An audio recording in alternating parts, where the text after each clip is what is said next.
Daniel slid the divorce papers across the kitchen table without even sitting down. He had already made up his mind. The papers were just a formality. "You came into this marriage with nothing, Serena," he said, fixing his watch. "A tiny shared apartment and a small bookkeeping job. That is what you had. And that is exactly what you are leaving with." Serena looked at the papers. She picked up the pen. She signed her name on every line he had marked. She did not rush. Her hand did not shake. Then she looked up at him and smiled. It was not the smile of a woman trying to look strong. It was not the smile of someone holding back tears. It was a calm, quiet smile. The smile of a person who has already finished something the other person does not even know has started. Daniel thought she was in denial. He had seen that look before, when someone gets bad news so big that their face just goes blank and calm. He was wrong. He did not know what Serena had already done. Daniel met Serena 8 years ago at a work event. He was giving a talk. She was sitting in the third row with a notepad.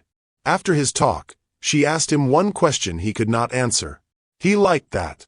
He asked her to dinner.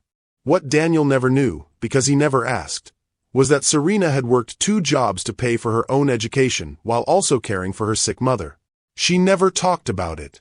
She never made a big deal out of it. She just kept moving forward. When they got married, Serena had very little money saved. Daniel had more. And slowly, over the years, he started using that difference as a weapon. It started small. A comment at dinner when the bill came. A raised eyebrow when she talked about her work. A habit of handling all the money himself because, as he always said, "You are better with people, Seer. Let me handle the numbers." Serena never argued. She just quietly moved her own money into her own accounts and kept her own records. She said nothing. She planned everything. The meeting was in Daniel's lawyer's office. Glass walls, a long table, 2 lawyers, and Vanessa, Daniel's new girlfriend of 8 months, sitting by the window like she already owned the place. Daniel did not speak to Serena's face. He spoke to the air just above her shoulder, the way someone talks when they have already decided the other person does not matter. He told her what she was getting, her personal things, her car, and a shared bank account with $11,000 in it. Everything else, the house, the savings, his business, stayed with him. Before she signed, he said one more thing. "I want you to know this is the right outcome for both of us. You will be able to start fresh. Find something more your size." Serena read every single page. Then she signed every single page. She closed the folder, picked up her handbag and a small leather folder she had carried to every meeting for years, and stood up. She smiled at Daniel's lawyer. She smiled briefly at Vanessa. Then she walked out. Vanessa watched the door close and said, "She did not even cry." Daniel shrugged. "She will." He was already looking at his phone. 6 weeks before Daniel slid those papers across the table, Serena sat in a completely different office.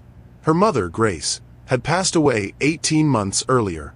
Grace had worked as a nurse for over 20 years. She had lived simply and spent very little.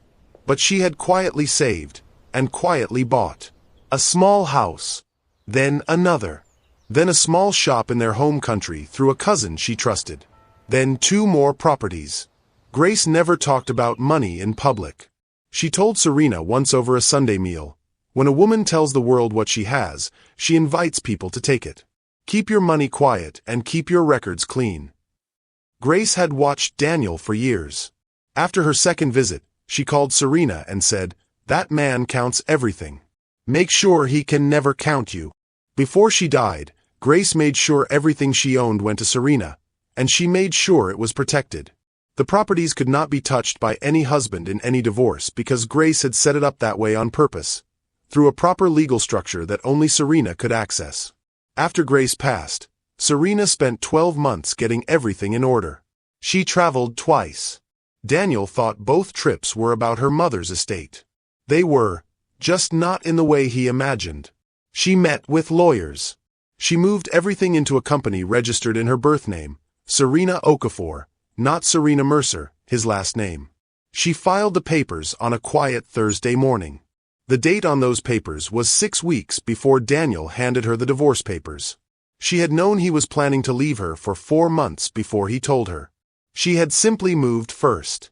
Daniel wasted no time. The night the divorce was final, he went out to celebrate.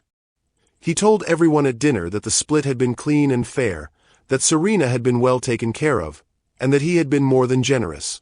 He was planning to grow his business. He had found a smaller company he wanted to buy and merge with his own. The deal would bring in 12 new big clients and double his income. He was sure of it. He told his business partner over drinks. She walked away with almost nothing. It was the cleanest deal I have ever made. His partner raised his glass. Neither of them noticed that the word almost had just swallowed the whole sentence whole. The first problem came as a phone call from Daniel's own lawyer. One of the properties from the marriage, a building in another city, had been bought in both their names. That meant both of them had to sign before Daniel could take full ownership. Serena had not signed, and she was in no rush to. Daniel called Serena directly.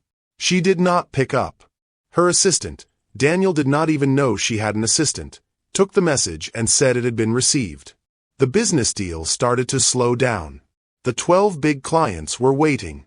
His business partner started asking questions. The bills were piling up. One evening Daniel searched Serena's name online for the first time since the divorce. What came back stopped him cold. A company registration. Her name as director. A number attached to the company's value that he had to read twice. He sat very still for a long time. Then he picked up the phone and called his lawyer. The meeting was set up through their lawyers. Daniel asked for it. Serena chose the location. A clean, professional office in the city. Daniel arrived with his lawyer. He had prepared what he was going to say. He had prepared words about fairness and working things out. Serena was already seated when he walked in. 2 other people he did not recognize sat across from her with folders. Daniel sat down. His lawyer opened his folder. Daniel began to speak. Something about the building, something about finding a solution. Serena waited for him to finish. Then she said quietly, "Daniel, the building is not why I asked you here." She nodded to one of the people across the table. They slid a document toward him. 3 days earlier, Serena's company had bought a large share of the exact business Daniel was trying to merge with. The deal he needed to grow his company. The deal he had been counting on. She was now a part owner of the company he needed. She looked at him directly for the first time since he had handed her those papers. "You can still have the deal," she said calmly. "But the terms will need to change to reflect who actually owns what now. My lawyer will send them over." She picked up her coffee. She did not smile this time. She did not need to. Daniel signed the new deal. He had no choice. His share of the business dropped from 60% to 38%. He signed the way people sign things they cannot say no to, quickly without looking up. The building in the other city was handed over to Serena's company as part of the new agreement. Daniel's first lawyer quietly walked away from the case. A second lawyer was brought in. The fees were not small. Vanessa left in the following months. She had come into the relationship expecting a certain kind of life. A big house renovation, expensive dinners, a trip abroad. When those things started to disappear one by one, so did she. She didn't make a big scene. She just slowly stopped coming around. By spring she had moved on entirely. At a company meeting, Daniel's business partner said in front of 4 colleagues, "We probably should have checked the asset situation more carefully before we started celebrating." Nobody laughed. Daniel sat alone in his office that evening. The signed papers were on his desk. His name was on them, smaller now, in a different position than he had ever imagined when he had put those little yellow arrows on a set of divorce papers and told a woman she was leaving with exactly what she came with. On a Tuesday morning, Serena signed the last set of documents that made her company fully official. Her lawyer sat beside her. Someone brought tea. Nobody made a speech. Afterwards, Serena walked to the window.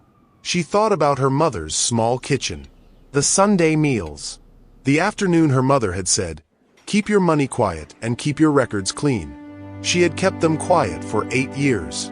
through every dinner table comment, through every raised eyebrow, through the grief of losing her mother and the 18 months of careful, quiet preparation that followed, through the signing and the smile. Her lawyer appeared beside her. First board meeting is Thursday. I know, Serena said. She picked up the small leather folder, the same one she had carried out of Daniel's lawyer's office months ago, the one he had never thought to ask about, and she went back to work. Serena's mother told her one thing: keep your money quiet and keep your records clean.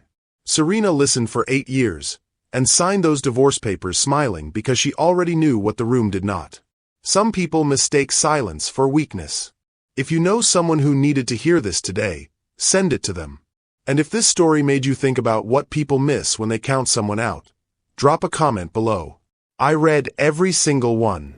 Subscribe for more stories about people who were underestimated and what happened next.